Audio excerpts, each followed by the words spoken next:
Hello, good evening. A woman from Worcestershire says she's had an operation to remove a brain tumour cancelled 3 times because of a shortage of hospital beds.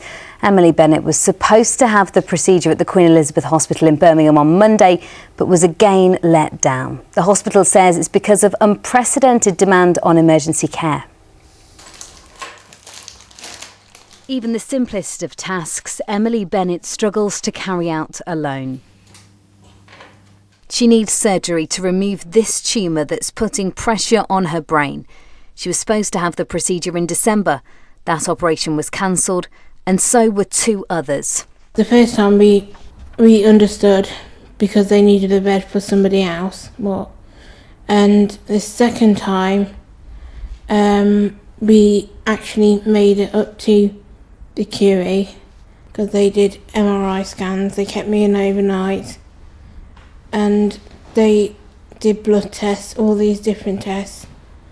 And I was woken up by the doctor to tell me there's no beds, I've got to go home.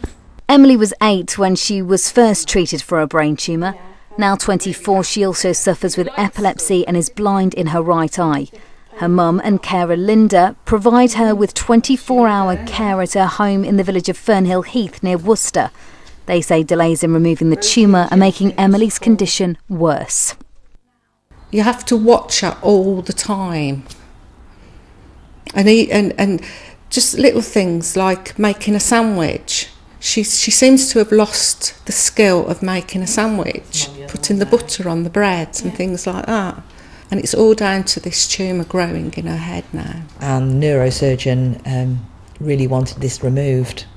So we're now desperately needing this to be taken out so a biopsy can be done on it to actually find, is it this type of tumour, is it benign, or has it sprouted out elsewhere? In a statement, the trust which runs the Queen Elizabeth Hospital in Birmingham said it regretted any operation being cancelled, but that it had seen an 8% increase in the numbers of people turning up at A&E this year. It blames this unprecedented rise in demand for emergency care for the delay in Emily's treatment. They've also stopped accepting referrals for routine procedures from out of the area because many elective procedures like Emily's are having to be postponed. Emily's been told she will finally have her operation on the 27th of January, but after being promised by her doctor that she wouldn't be let down again, she's wondering if 2 weeks really can make any difference. I'm not keeping any hope out, because if they've got no beds now, why are they going to have beds then? Well, today NHS bosses were questioned by MPs at Westminster about the A&E crisis. There were also questions about the long delays and how bed blocking might be eased. Our political correspondent Alison Mackenzie sent this report. MPs on the Health Select Committee keen to ask those at the very top of the NHS what's gone wrong with A&E. The figure's quite staggering: 446,000 extra people in A&E in the last 12 months, the equivalent to 9 A&E departments. 111, the new phone service, they're sending people to A&E, and it has to be said, some willing to queue for 4 hours or just more rather than wait 3 days for a GP appointment. On social care, one of the MPs angry that in her constituency care funding packages have been cut because of cuts to local authority budgets, that too having an impact on people landing up in A&E. But what of the future? Well, Professor Keith Willett talked of the urgent care review underway, new systems of dealing with it that would encourage hospitals to act differently. We should look at the incentives. The incentives should be in the system to drive the quality and the flow of patients through the system, so that the hospitals are incentivised to be able to move patients out, the community is incentivised to be able to give patients what they want, which is treatment closer to home and expeditiously. So that was the model that we put out for consultation, and we've asked for pilot sites to try that out over this coming year. Of course, any new, more efficient model has to be funded, so there's no doubting whichever party or parties take power here after the election, the NHS will become a top priority. Alison Mackenzie, ITV News, Westminster.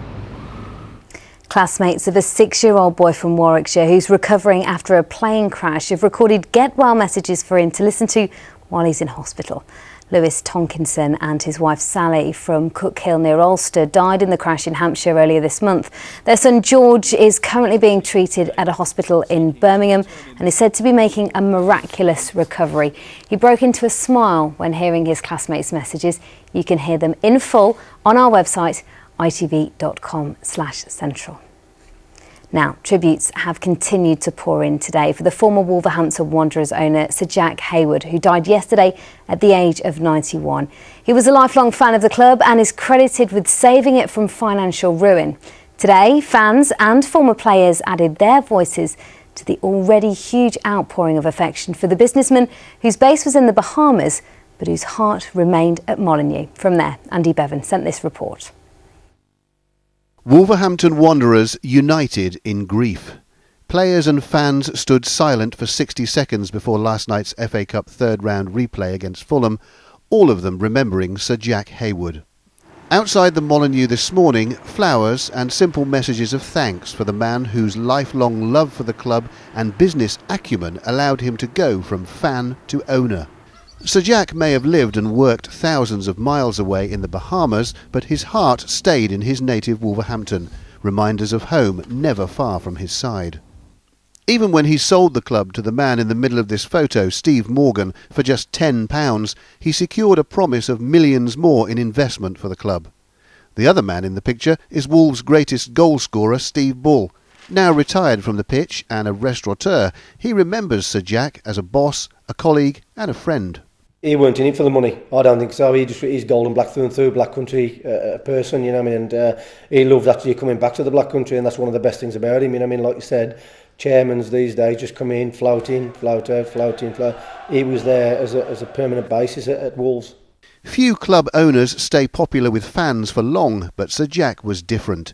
The 500-strong Punjabi Wolves supporters respected him not just as the man with the money, but also a fellow fan. His own quote was, I'm just holding tenure of this club for the supporters, not that it's my club, I own the club. You know, he's always looked at it as from a fan's perspective. It wasn't just the finances that he put into the club, it was the energy and his infectious attitude, and it's brought us to where we are today. For last night's FA Cup replay, there were about 8,000 fans here at Molineux, but for Saturday's match against Blackpool, this stadium, built by Sir Jack Hayward, will be packed with around 30,000 grateful fans. Plans for the weekend tribute are still being drawn up, but it's thought they'll include at least a minute's applause. In the meantime, the flowers keep on coming.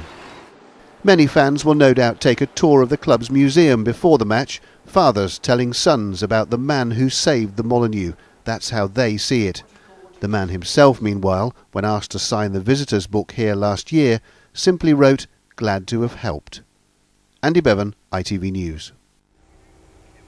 Paul Jewell is considering legal action against West Bromwich Albion after leaving his role as assistant coach after a week.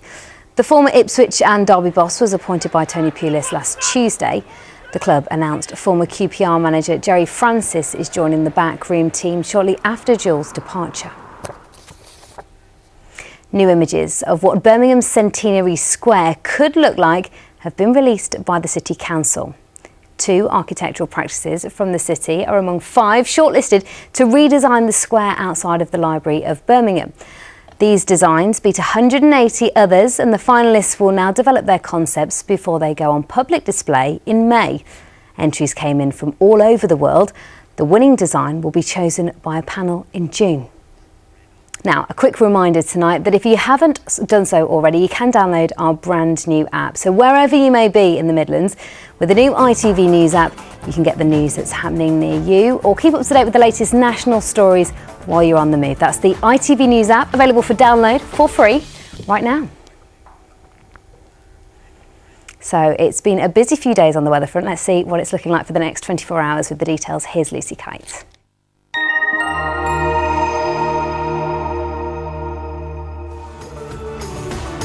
What's in store for today? ITV Local Weather, sponsored by Centre Parks.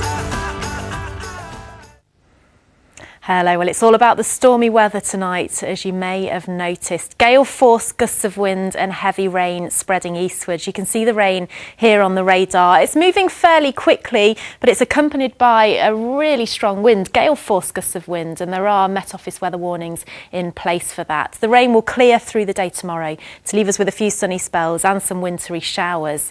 So then the heaviest of the rain overnight tonight, in the early hours of the morning, and temperatures not dipping too low, holding up above freezing, and then a few sunny spells tomorrow morning. Bye for now. ITV Local Weather, sponsored by Centre Parks.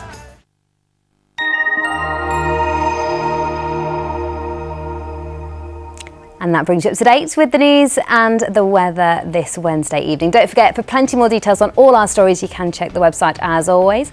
There it is, itv.com/central. We'll be back during Good Morning Britain from 6 o'clock tomorrow morning.